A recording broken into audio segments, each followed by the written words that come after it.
Hey stars, it's me, Shot Star, and I'm back. I hope you guys had a good, safe, pleasant Easter weekend, and I hope you guys are having a great beginning of your new work week. Um, Personally, me, I'm a little under the weather today. I don't know, my throat feels a little scratchy. Of course, I'm drinking my lemon ginger tea, but we've had some great weather here in the New York, New Jersey area in the past few days. It just some days it's really warm and then the temperature changes till it's really cool and really windy. But you know, could be worse. So again, I'm drinking my lemon ginger tea, which I actually need today. Um, I would like to start off this segment with stating rest in peace to Pope Francis. Um, the Pope was 88 years of age, and he passed away on Easter Monday around 1:30 a.m. U.S. New York time. So I think it was a complete blessing that he actually was able to do something on Easter, being a religious figure. I'm not Catholic, but I respect all religions. And, I think it was a great thing for this man to be blessed to live through Easter and pass away the following morning. So something to be said about that. Um, he passed away at his residence at the Vatican. Again, he was 88 years old. And you know what else? Listen, I meant to tell you this. I couldn't remember if I reported it or if I don't know what it was because a lot of these stories I get while I'm driving, I'm listening, I'm hearing, I'm seeing things, and sometimes I get a chance to write it down or type it into my phone real quick to go back to it to research it, and it never happens. But nevertheless, Alice Tan Ridley, the mother of Oscar-nominated actress Gabrielle Sinebe, she passed away at the age of 72. Um, I don't know if you guys know, but I'm from New York, so I've actually seen her perform in the train station. Is what she did. She was a train station performer, and she actually went on America's Got Talent back in 2010. But I used to see her in the train station singing, and I knew that that was Gabrielle's mom, Precious. And I found out maybe over a week, almost 2 weeks ago, that she had passed away because she passed away March 25th in New York City. So I just wanted to wish her a rest in peace also. I didn't hear anybody report the story. I don't know if you guys have heard of it. I didn't know she passed at all until I found out, and I just forgot to actually report it to you guys. Um, we're constantly talking about the planes and there was a plane at the Orlando airport that caught fire, and the passengers had to evacuate through the slides. It's different when something happens and you're having some issues, and they return to the airport and land, and you get off. But when a fire breaks out on the plane, and you have to come down them slides, just a mess. Well, it says a Delta airline flight caught fire on the ground in Orlando and was safely evacuated. The plane, which was an Airbus A330, was headed to Atlanta International Airport. Yeah, so more of the same. This is Delta again. But listen, while I was going through that, right, I came across this story also with Delta.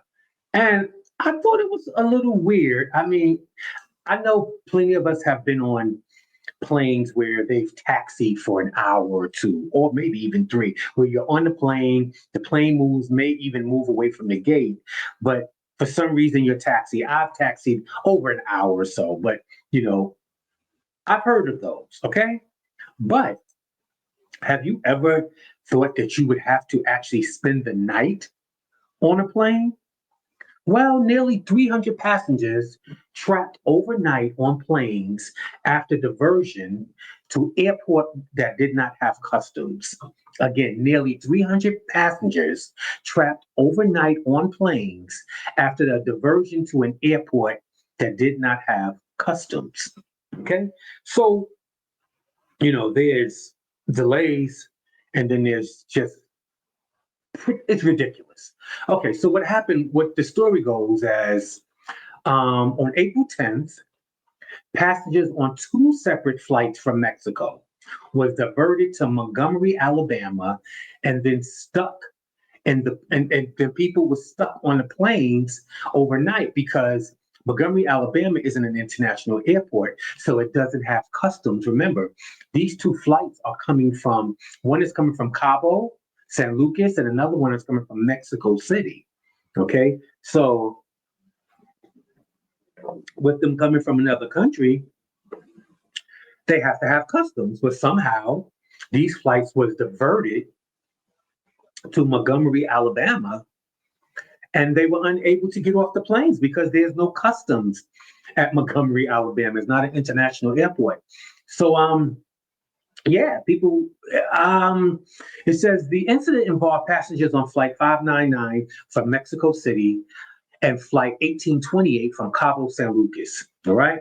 It says the flyers were headed to Atlanta, but diverted to Montgomery Regional Airport due to inclement weather concerns, including thunderstorms and lightning. However, the Montgomery Airport does not have an on-site customs and border protection team.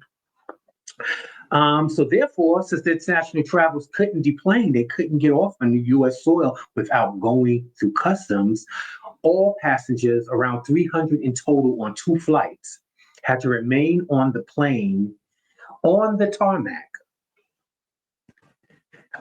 anywhere from 10 o'clock at night until some point in the morning. They say anywhere between 10 o'clock at night and 5 to 6 a.m.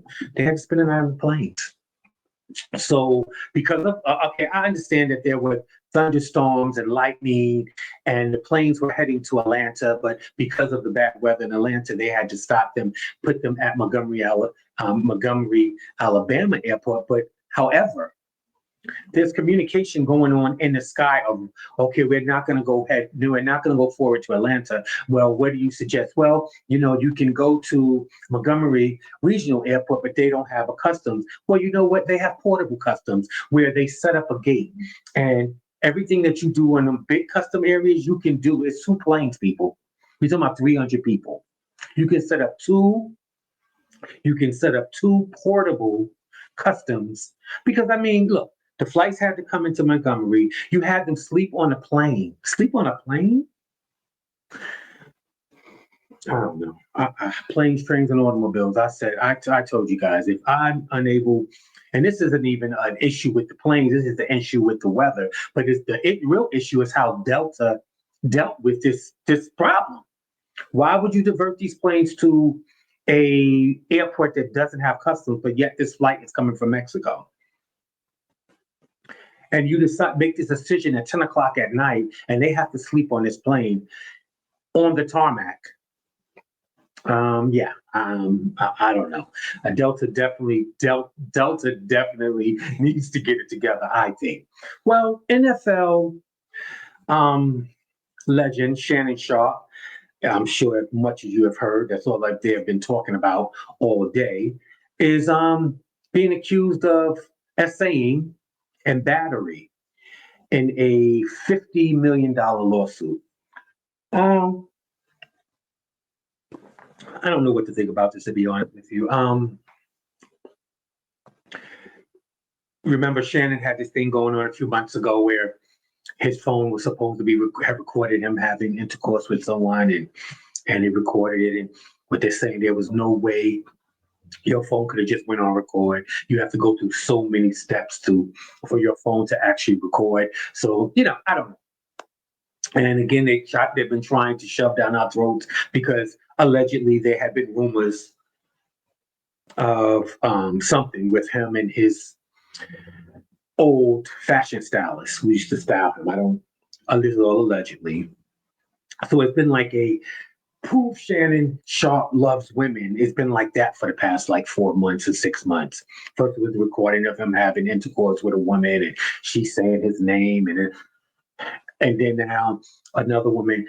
I don't know what to think about it. Like I said, it's an ongoing investigation, an ongoing lawsuit. And the woman claims that For what I understand, and let me get this straight because I think that they had a relationship. They knew each other from everything that I've known. I've been hearing bits and pieces, so I try not to, you know. But again, Shannon Sharp has been accused of essaying. Um, um, this is back in Nevada on Sunday for allegedly essaying referred as Jane Doe on numerous occasions. However, Sharp has denied the claims on Monday. The alleged victim claims in court documents obtained by Page Six, Sharp, who's 56 years old, sexually assaulted her multiple times at the end of 2024 and the beginning of 2025. So that's very, very recent. Um, I don't know. I saw some text that came up, and he was saying that things were consensual. He brought out texts of their conversations back and forth, and I saw a few of them as they were flashing them through, and she was telling him what she wanted him to do when he came over, and that she, um, yeah, something like she wanted to have a black baby for him. So, yeah, so I don't know. So they're making it seem like this has been someone he's been seeing off and on. I don't know if it's seen in a relationship or just sleeping together. I'm not sure. But at some point, she's claiming that he essayed her, and I'm just saying allegedly, but people have to remember.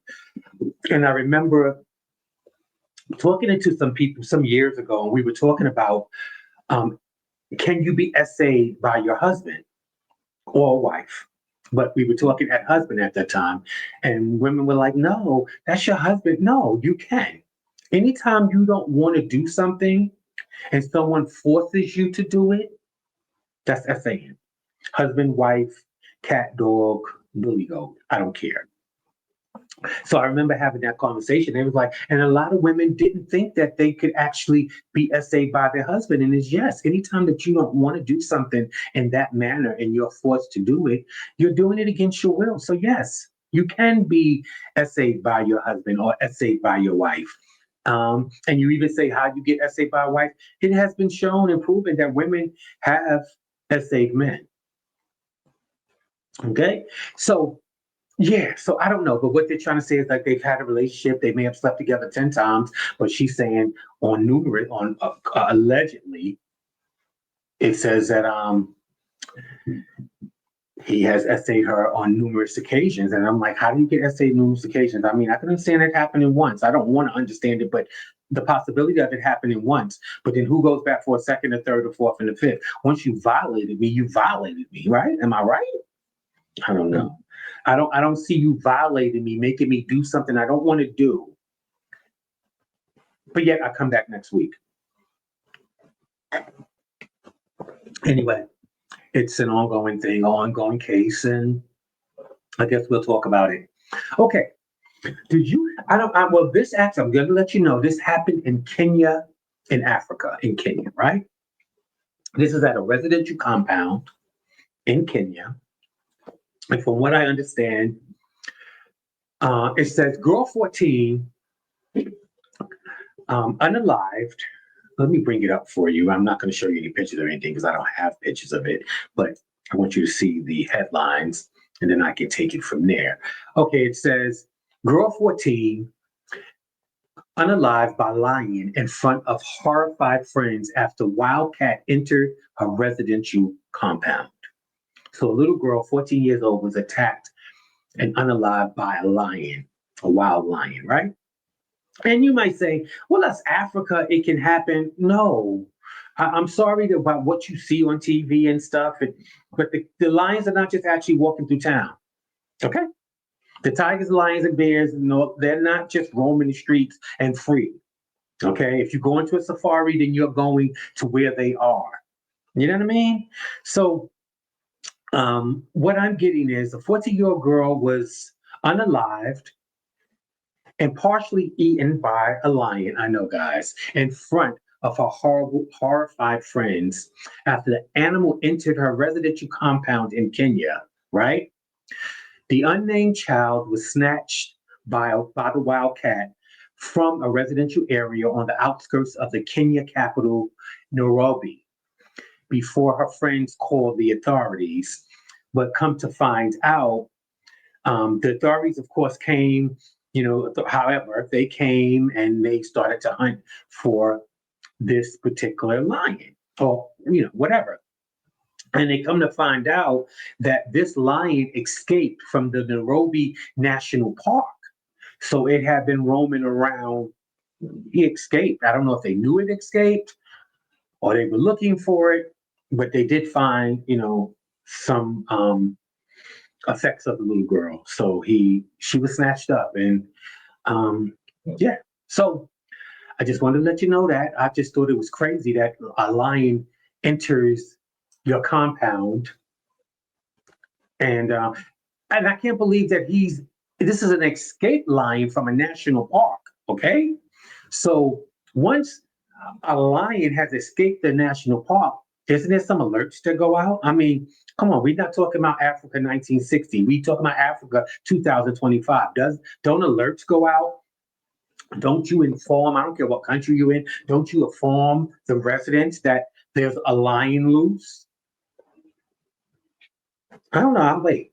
I because I'll constantly say, remember that there's different rules and regulations in different countries, but this is, I would say, worldwide. When a lion escapes a national park, do you or do you not think that you should alert the residents? But that's any residential area that's close to it. So I don't know. So I again, there you go. Okay, so a Michigan woman at the name of Linda Polk is facing a murder charge for allegedly taking a 78-year-old man off of life support, stealing his money after fraudulently obtaining power of attorney. Okay? Okay, so the story goes that apparently Linda Polk is a caregiver.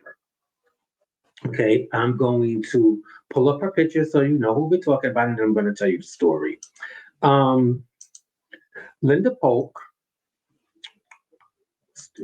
yes. Linda Polk apparently was brought to this, I would say family, but they really only talked about the husband and the wife, so I don't know what other family this couple had. Okay, but apparently back in 2021, the wife, became ill. So they brought in a caregiver to take care of her, right? I'm assuming they don't really go much into it, but they just introductory of how this woman found out, how they got connected with the family, right? So she originally took care of the wife that got sick in 2021. I'm assuming she passed allegedly because they don't say anything else about it. But then all of a sudden, the husband gets sick in 2023, 2024. So of course, the family or the husband may have liked the care that was given to his wife. So he called for the same woman to come in and take care of him.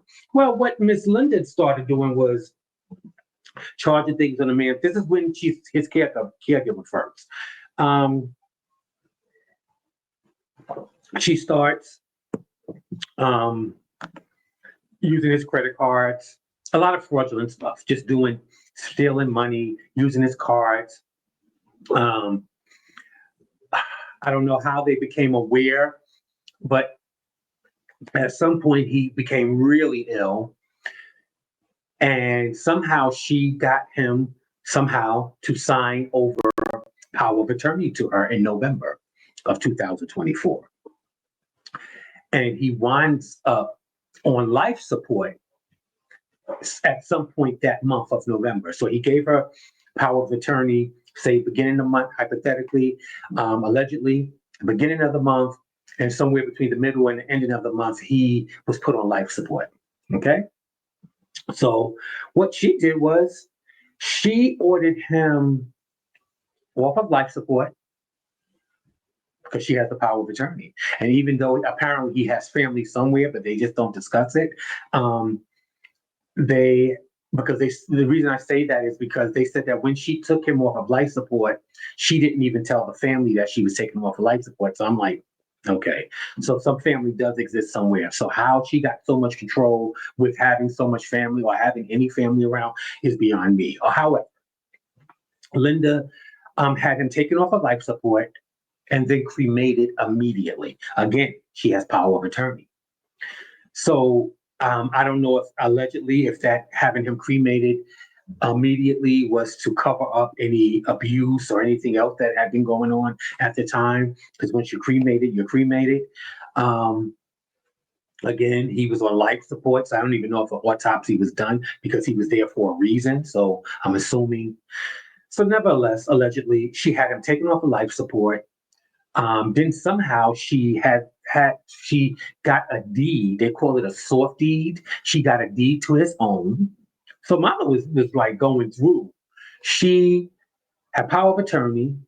She was already using his credit. Well, once she was arrested, they found out that he clearly wasn't out shopping at Bloomingdale's and Saks and different things. Okay, so they said that Miss Linda Polk, who's 52, she was arrested on April 2nd. Okay, she was just arrested. Um, Alleging that the one-time caregiver of a 78-year-old man fraudulently obtained power of attorney over him in October. The man fell ill and was put on life support. Using the power of attorney, Polk allegedly ordered that the man be taken off of life support, then prompted him, had his body cremated without even saying a word to the family, right? So then they say, she just went crazy, and then she got a deed to the house. So yeah, everything has caught up to her now at this point. Um, and I'm sure she'll be dealt with. I mean, it's definitely.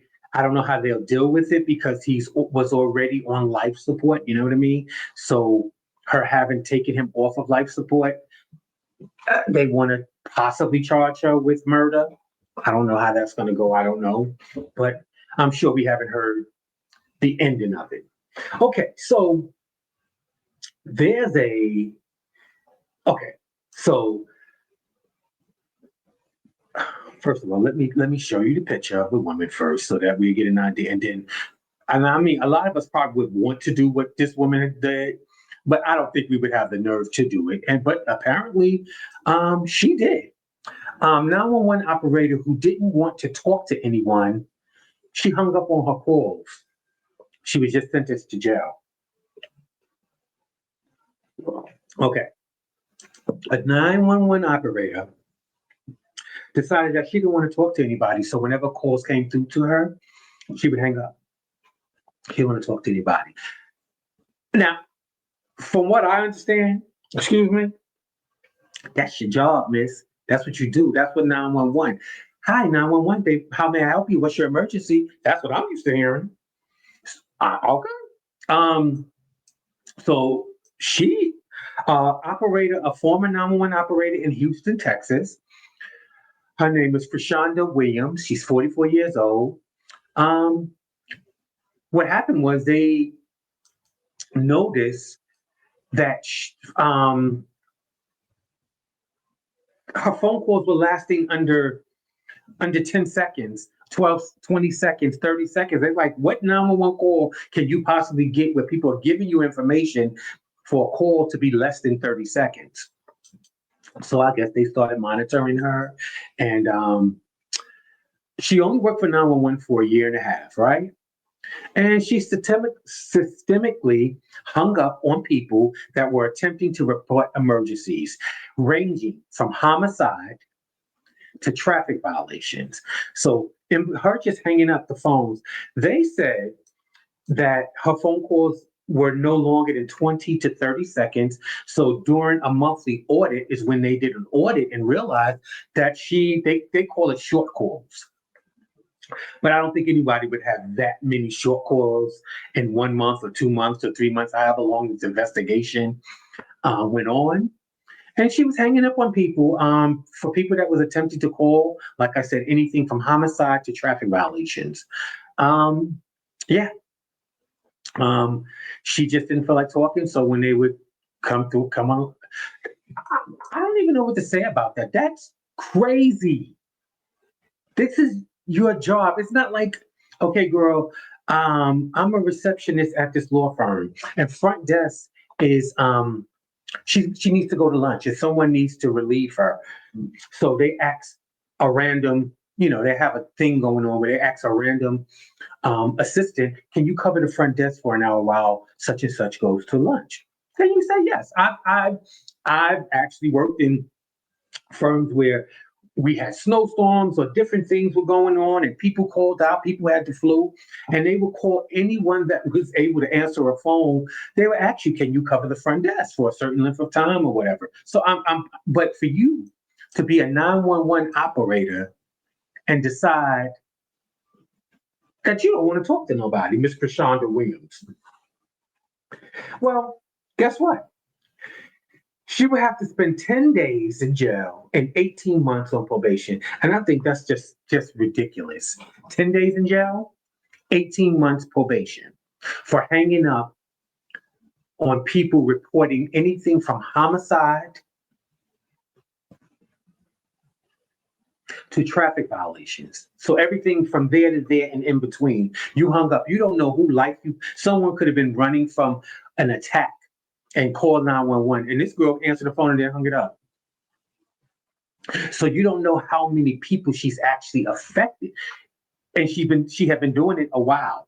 So it's actually part of the 911 part of their issue because y'all didn't notice this. Yeah, but I think 10 days in jail and I think 18 months on probation is not nearly enough time. I think it's ridiculous. However, okay, so an employee, right, for Walmart. Now, we haven't had a Walmart story in a while, so y'all can't even front, okay? We haven't had a Walmart thing in a long time. Okay, so we're gonna do this Walmart. This is my last story for you guys, and I'm gonna let you go. Okay, so back to I don't know, how long have we not? I should have been keeping track on how long we haven't had a Walmart story, because there have been stories just because I don't shop there anymore. And I guess we're still boycotting them and everything. I haven't been to Walmart in so long, I don't even keep up with it. But I thought this one was interesting. Walmart employee shoots 2 coworkers at a Georgia Walmart overnight, then breaks into a home and pows a third coworker. 2 of the coworkers are unalived. Okay? So let me tell you the story. Let's get into this. Okay, so apparently there's a group of 1, 2, so it must be about 4 of them. It's a group of 4. They're saying that they were friends, and they said that that's why the investigation is ongoing, because it's something that went on between these Walmart coworkers that were a group. Whenever you saw these 4 people, they were friends. Okay, so something broke out in a Georgia Walmart, and this is at nighttime, so it's overnight where, while the store is closed, people are in there stocking shelves and doing things or whatever. Okay, so boom. So apparently something happened in the Walmart at night where one Walmart worker went out to his car and retrieved his firearm, returned into Walmart and shot 2 of his coworkers, powed them, and unalived them. Then went out, got in his car, drove to a residence where the third person, I guess, in their foursome group, broke into their house and powed them. Yeah. So I don't know what's going on at Walmart and what type of stress they giving out where people go out to their car, come back to work, pow and unalive 2 workers in Walmart, then leave, get in their car, drive to a resident of the third coworker of Walmart and pows him. But he did not pass. The first 2 in Walmart did. The third is in critical condition. I don't know. They don't have a lot about it, but they just said that this was not an active shooter situation. These were employees. Something went on in between this group of 4 employees, and one of them was off for the night because they said they were not on the clock. So he went and got his gun. He came in and got rid of the first 2, and then drove to old boy's house and got rid of him. So I don't know. It had to be something personal. I'm sure it had nothing, actually, probably had nothing allegedly to do with Walmart. This was something that went on in this group. And yeah. Um, I don't know, guys. I don't know. But like I said, I just want to keep you guys informed. I want you guys to be intentional. I love you guys. We're in the spring, heading into the summer, which means we get to loosen up a little bit. We get to shed some of these heavy clothes and heavy energies. And I just want you guys to be intentional, check on your family members, check on your loved ones. And until next time, peace.